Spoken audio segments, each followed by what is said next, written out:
Picture this. You're in a Boeing 747, cruising at 38,000 feet above sea level, when you feel the plane jerk, sputter, then come to a halt. That's when a voice comes on the intercom, calm with just a hint of panic. Passengers, fasten your seatbelts and brace for impact. Your heart sinks as you feel the plane begin to nosedive towards the unforgiving ocean. Oxygen masks drop from the ceiling, and the child beside you starts to cry as you try and remain calm. So, what do you do next? Or perhaps more importantly, what should you do next?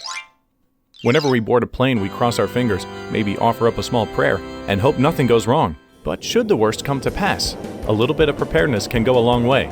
So remain in your seats and buckle up, as we tell you what you can do to survive even the most brutal plane crash.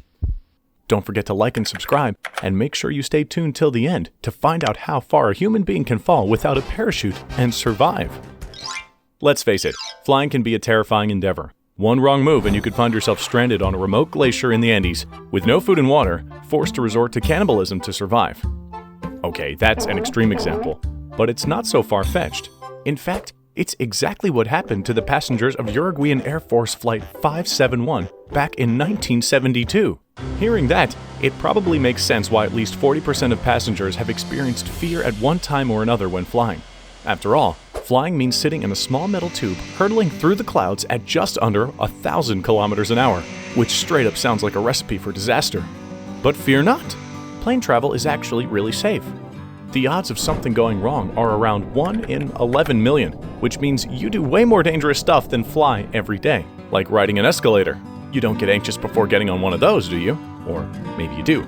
After all, if God wanted stairs to move, He would have given them legs. Besides, even if your luck runs out and you happen to be in that 1 in 11 million, odds are you'll still walk away from it, as most crashes have a 90% plus survival rate. Planes are frequently and rigorously tested by airline safety experts, who intentionally crash planes to assess their safety levels and see how things can be improved. But regardless of how safe planes might be, things can always go wrong. That's why it's best to be prepared.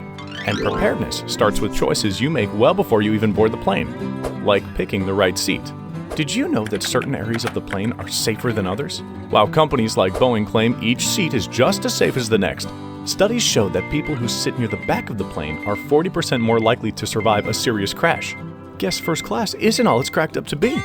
In addition to picking a seat near the back of the plane, you'll want to pick an aisle seat 5 rows or fewer away from an emergency exit.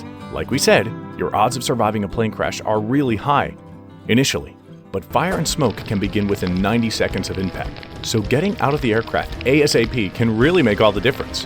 While flight attendants are supposed to make sure passengers exit in a calm and orderly manner, we all know how emergency situations can cause panic and confusion. By positioning yourself near an exit, you ensure that you'll be one of the first people off the plane, increasing your survival odds significantly. Now that you're in your perfectly selected maximum survivability seat, you'll want to go ahead and make real familiar with the in-flight safety manuals airlines provide for you.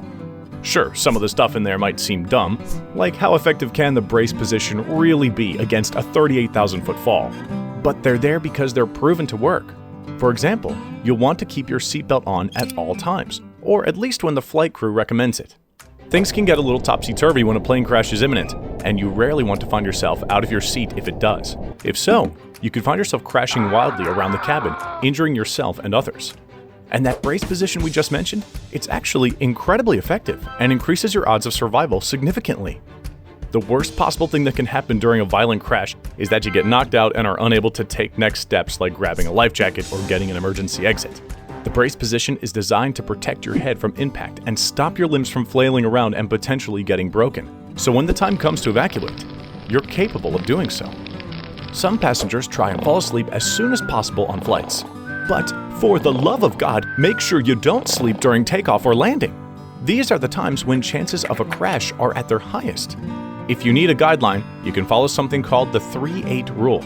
Make sure you're awake and alert during the first 3 minutes and the last 8 minutes of every flight. Oh, and speaking of God, if you're religious, you can always pray nothing goes wrong. While there's little evidence to support that this will do anything to increase your odds of survival, it couldn't hurt, and at the very least, it'll keep your spirits high. Take all this with a grain of salt, though. No 2 plane accidents are the same, and nothing we've mentioned guarantees survival. What saves one person may doom another. For example, Reddit user Highlander TCB01 believes it was their decision to take off their seatbelt that allowed them to survive a deadly plane crash. Highlander was thrown clear of the wreckage rather than being buried underneath it, like the unfortunate passengers who chose to follow more standard safety procedures. Meanwhile, Erwin Tumiri, one of the 6 survivors of Lamia Flight 2933's crash into the Colombian mountains back in 2016, Tumiri stayed in his seat, buckled his seatbelt, and went into the braced position, while most of the other passengers panicked and got out of their seats instead, and credits his decision to follow protocol with his survival. So while there's always an element of randomness to any crash, the things mentioned in this video are intended to maximize your survival chances. Remember, 90% of plane crashes are survivable, and 76% of passengers will survive even the most serious crashes. But surviving impact is one thing.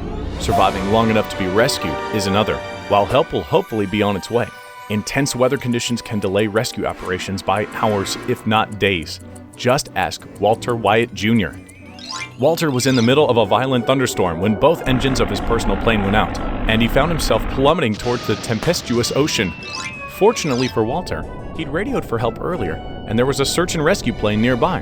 Unfortunately, the treacherous weather conditions meant the plane couldn't see Walter in the water. Walter was prepared. He had a life jacket, 2 flares, and had managed to remain conscious even after the crash. However, his flares were faulty. One sputtered out just seconds after he lit it, and the other one refused to ignite entirely. Unable to signal to the plane, he had to watch in despair as it circled overhead looking for him, then returned to its base to refuel. Walter's life jacket kept his head above the rough, choppy waves, but even that solace was short-lived, as the wear and tear of the event caused his life jacket to spring a leak. If that wasn't enough, Walter had cut his head during the rough landing, attracting sharks to his location.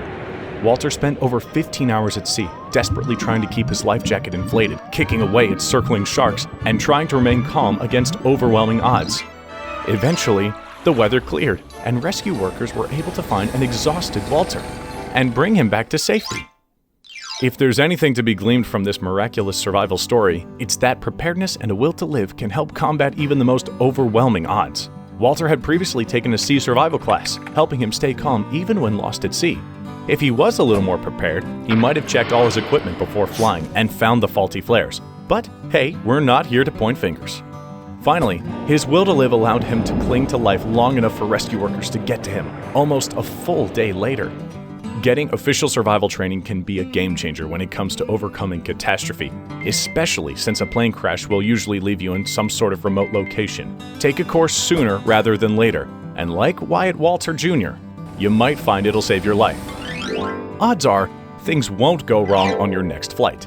But if they do, just follow the survival tips mentioned in this video, and odds are you'll be alright. Of course, there are some flights out there, like Malaysian Airlines Flight 370, that straight up disappear. And to be honest, we're not really sure what to tell you there, since we're still not really sure what happened in the first place.